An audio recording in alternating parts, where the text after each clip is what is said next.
Hello friends, स्वागत है हमारे यूट्यूब चैनल GSRN एक्सपर्ट में। तो फ्रेंड्स, आज हम मानव विकास की अवस्थाएं लेकर आए हैं, यानी बाल विकास की अवस्थाएं कहिएगा, मानव विकास की अवस्थाएं कहिएगा। तो फ्रेंड्स, यदि आपको वीडियो अच्छी लगे तो वीडियो को लाइक करें और चैनल को सब्सक्राइब करें। तो फ्रेंड्स, समय को न वेस्ट करते हुए शुरू करते हैं। मानव विकास की अवस्थाएं, स्टेज ऑफ ह्यूमन डेवलपमेंट। मानव विकास एक सतत प्रक्रिया है। मानव विकास एक सतत प्रक्रिया है। शारीरिक विकास तो एक सीमा के बाद रुक जाता है, यानी परिपक्वता प्राप्त करने के बाद रुक जाता है शारीरिक विकास, किंतु मनोशारीरिक क्रियाओं में विकास निरंतर होता है। जो मनोशारीरिक क्रियाएं हैं उनका विकास निरंतर होता रहता है। इन मनोशारीरिक क्रियाओं के अंतर्गत मानसिक, यानी मनोशारीरिक क्रियाओं के अंतर्गत मानसिक, भाषाई, संवेगात्मक, सामाजिक तथा चारित्रिक विकास आते हैं। इसका यानी इनका विकास विभिन्न आयु स्तरों में भिन्न भिन्न प्रकार होता है। इन आयु स्तरों को मानव विकास की अवस्थाएं कहते हैं, या हम उसको मानव विकास की अवस्थाएं कहेंगे या फिर बाल विकास की अवस्थाएं कहते हैं। अधिकतर विद्वान मानव विकास का अध्ययन 4 अवस्थाओं ने किया है। 4 अवस्थाओं में के आधार पर करते हैं। सबसे पहले अवस्था कौन सी है? शैशवावस्था। शैशवावस्था कब से कब तक होती है? ये जन्म से 2 वर्ष तक। जन्म से 2 वर्ष तक। और इसके बाद दूसरी अवस्था है बाल्यावस्था। बाल्यावस्था 2 वर्ष से 12 वर्ष तक। बाल्यावस्था 2 वर्ष से 12 वर्ष तक। किशोरावस्था 12 वर्ष से 19 वर्ष तक। और इसके बाद अंतिम अवस्था है वयस्कावस्था, 19 वर्ष से मृत्यु तक। तो फ्रेंड्स, शिक्षा की दृष्टि से प्रथम 3 अवस्थाएं महत्वपूर्ण हैं, जिन पर यानी बाल विकास से संबंधित जो है ये 3 अवस्थाएं महत्वपूर्ण हैं, जिनके बारे में हम डिस्कस करेंगे। तो इसलिए शिक्षा मनोविज्ञान इन्हीं 3 अवस्थाओं में होने वाले मानव विकास का अध्ययन किया जाता है। तो शिक्षा मनोविज्ञान में इन 3 अवस्थाओं का ही अध्ययन किया जाता है और इन्हीं पर हम डिस्कस करेंगे। आइए चलते हैं इन्फेंट स्टेज, यानी इन्फेंट स्टेज, शैशवावस्था। जन्म से 2 वर्ष तक की अवस्था को शैशवावस्था कहा जाता है। इस अवस्था में बच्चों का शारीरिक एवं मानसिक विकास तेजी से होता है, यानी 2 वर्ष तक की अवस्था को शैशवावस्था कहा जाता है और इस अवस्था में बच्चों का शारीरिक विकास बहुत तेजी से होता है। शैशवावस्था में अनुकरण एवं दोहराने की तीव्र प्रवृत्ति बच्चों में पाई जाती है, यानी इस समय शैशवावस्था में अनुकरण करते हैं बच्चे और दोहराने की तीव्र प्रवृत्ति इन बच्चों में पाई जाती है। इसी काल में बच्चों का सामाजिकरण भी प्रारंभ हो जाता है। जो शैशवावस्था में बच्चों का सामाजिकरण भी प्रारंभ हो जाता है 2 वर्ष की अवस्था से। इस काल में जिज्ञासा की तीव्र प्रवृत्ति बच्चों में पाई जाती है, यानी जिज्ञासा कहते हैं जानने की इच्छा में तीव्र प्रवृत्ति, यानी जिज्ञासा की तीव्र प्रवृत्ति बच्चों में पाई जाती है। मनोवैज्ञानिकों की दृष्टि से यह काल भाषा सीखने का सर्वोत्तम, यानी भाषा सीखने की सर्वोत्तम अवस्था है। इन्हीं सब कारणों से यह काल शिक्षा की दृष्टि से सर्वाधिक महत्वपूर्ण काल माना जाता है, यानी इसी काल को शिक्षा यानी बाल विकास के अंतर्गत शैशवावस्था को सर्वाधिक महत्वपूर्ण माना जाता है। नेक्स्ट है दूसरी अवस्था है बाल्यावस्था। बाल्यावस्था चाइल्डहुड।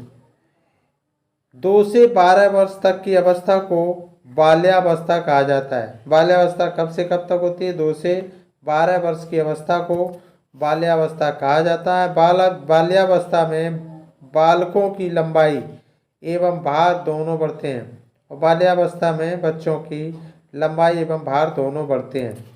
इस काल में बच्चों में चिंतन एवं तर्क शक्तियों का विकास होता है, यानी बाल्यावस्था में किसका विकास होता है? बच्चों के चिंतन एवं तर्क शक्तियों का विकास हो जाता है। इस काल के बच्चों से इस काल के बाद से बच्चे पढ़ाई में रुचि लेने लगते हैं।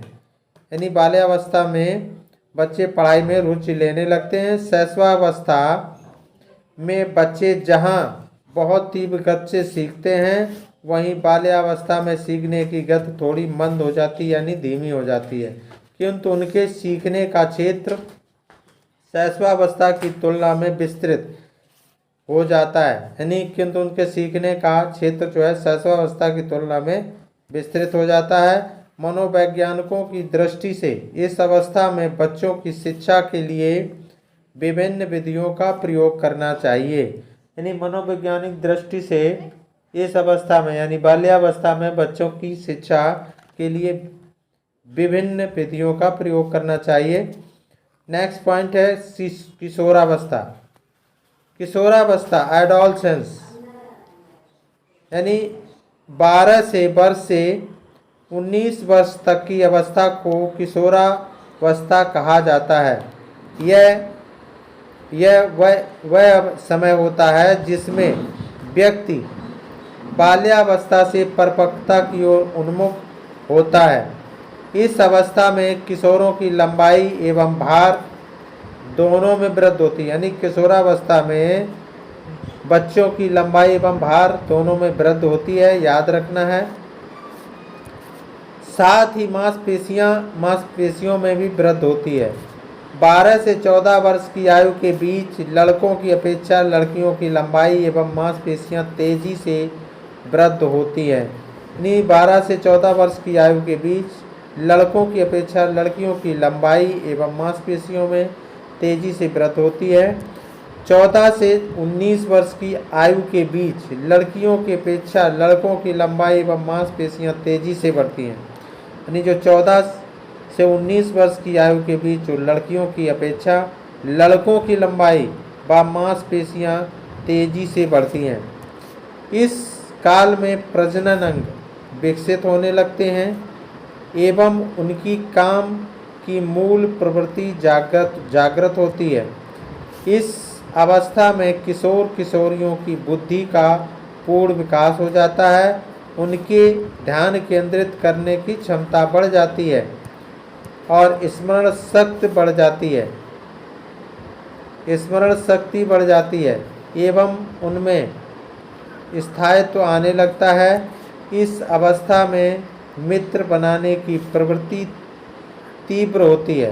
यानी इस अवस्था में मित्र बनाने लगते हैं किशोरावस्था में, एवं मित्रता में प्रगाढ़ता भी इस दौरान सामान्य सी बात है। यानी अधिक मित्रता भी ये सामान्य बात होती है। इस तरह यानी इस अवस्था में व्यक्ति के सामाजिक संबंधों में वृद्धि होती है। यानी इस अवस्था में सामाजिक संबंधों में भी वृद्धि होती है। यौन समस्या इस अवस्था की सबसे बड़ी समस्या होती है। यानी किशोरावस्था में यौन समस्या सबसे बड़ी समस्या होती है। इस अवस्था में नशे या अपराध की ओर उन्मुख होने की अधिक संभावना रहती है। तो इस अवस्था में यानी किशोरावस्था में नशे की या अपराध की ओर बच्चे उन्मुख होने की अधिक संभावना रहती है बच्चों के।